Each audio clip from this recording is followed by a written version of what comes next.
El día en que el mundo se vació, mi vida siempre ha sido una secuencia de rutinas reconfortantes. El despertador sonaba a las 7 a.m., el café de la mañana tenía un sabor perfectamente amargo, y mi trayecto al trabajo en el tren siempre me daba la misma vista del horizonte de la ciudad. Era predecible, seguro. Un confort al que me había aferrado con la desesperación de quien se aferra a un salvavidas. Pero todo cambió un martes por la mañana. Ese día, mi mente, esa maquinaria de repetición, se rompió. Salí de mi apartamento en un suburbio de Los Ángeles con mi café en mano, listo para un viaje en auto de media hora. Pasé por la calle principal, una zona comercial que solía ser un hervidero de gente. Esa mañana, la calle estaba completamente desierta. Los escaparates estaban oscuros, los estacionamientos vacíos. Aceleré el paso, una sensación de incomodidad clavándose en mi pecho. Pensé que era extraño, un feriado del que no me había enterado, pero no le di más importancia. Hasta que decidí detenerme en la tienda de abarrotes de la esquina, a la que iba todos los días. Al entrar, la luz se encendió sobre mi cabeza con un zumbido metálico, como el sonido de una máquina. Y entonces, sucedió. Los pasillos, que un momento antes estaban vacíos, de repente se llenaron de gente. Un empleado que acababa de salir de la nada me saludó amablemente y las conversaciones de los clientes surgieron a mi alrededor. La voz de una radio sonó en el fondo. Salí de la tienda y el ruido se apagó como un interruptor. La calle seguía vacía. Mi corazón se aceleró, no de miedo, sino de un pánico frío. Esto no era un feriado. Fue como si el mundo estuviera en pausa, a la espera de mi presencia, y yo fuera el único personaje con la habilidad de activarlo. La realidad, para mí en ese momento parecía un videojuego que no se renderizaba hasta que yo entraba en la escena. A partir de ese día, mi vida se convirtió en una constante observación de los errores de la realidad.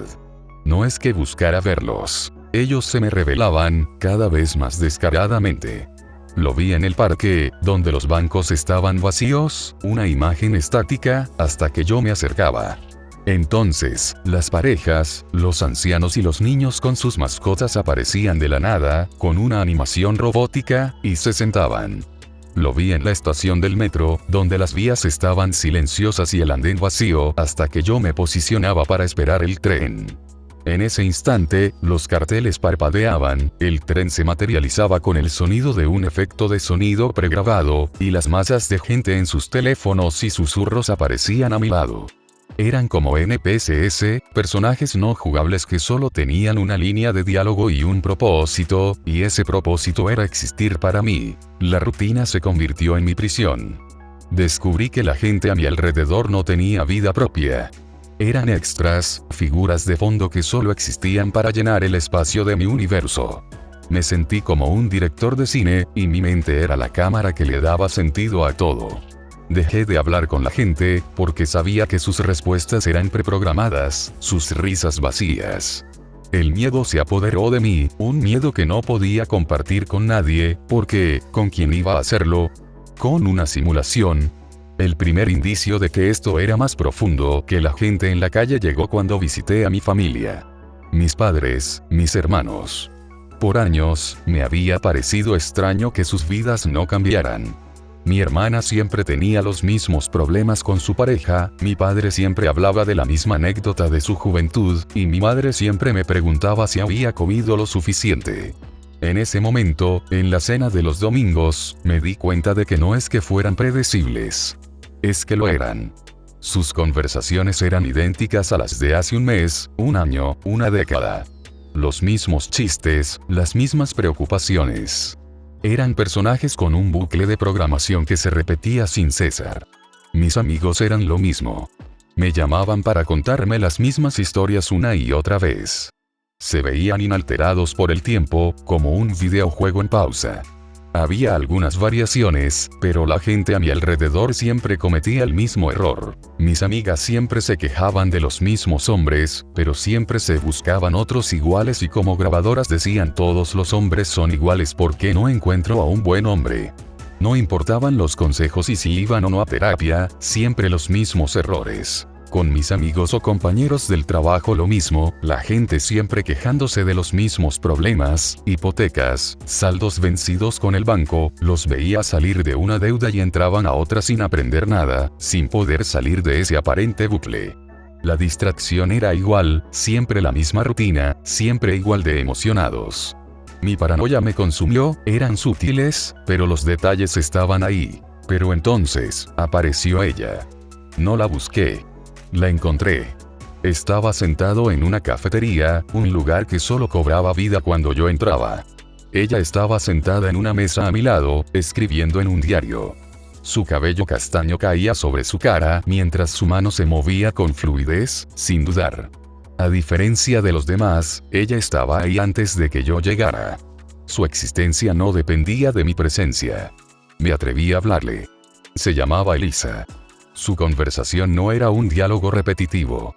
Sus respuestas eran inesperadas, sus ojos brillaban con una curiosidad genuina que no había visto en mucho tiempo.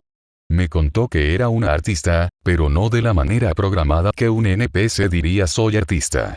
Sus historias eran caóticas y llenas de pasión, sus sueños cambiaban constantemente. Ella era un error del sistema. Era real. Pasamos semanas juntos. Cada día con ella era una sorpresa.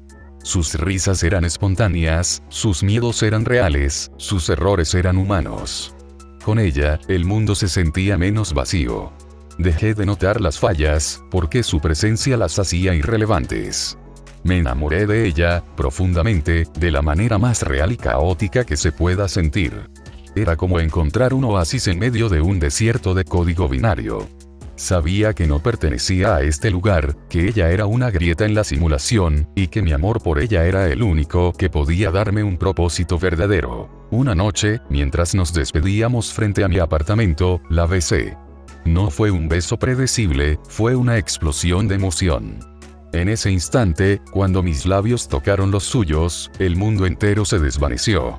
Las luces de la calle parpadearon y se apagaron. Las estrellas en el cielo se convirtieron en píxeles. El sonido de su beso se distorsionó y se convirtió en una sinfonía de errores de código. No me estaba desvaneciendo, estaba saliendo. Ella era la llave.